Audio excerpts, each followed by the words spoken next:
Әскер ағам Көксу деген ауылдан, мен жүрекке жақын тұрар бауырман.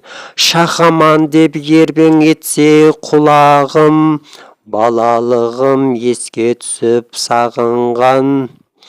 Әскер ағам көріскенде балам дер, сау жүріп пе қатар жорам ағаң дер.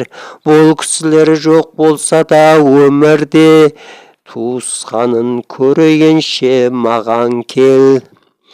Тағдырге тән бермей ызасы келіп, қамыс қиған қолын шайнайды налып.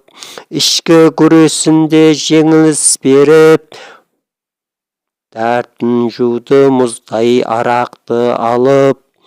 Арқа қула гыдыр-бұдыр жол қалып, тұрғылар кеуілі кең сауқалып. Әзір ауыл түскін және кеуілсіз тұрғандай, әскер ағам кеткеніне ол налып.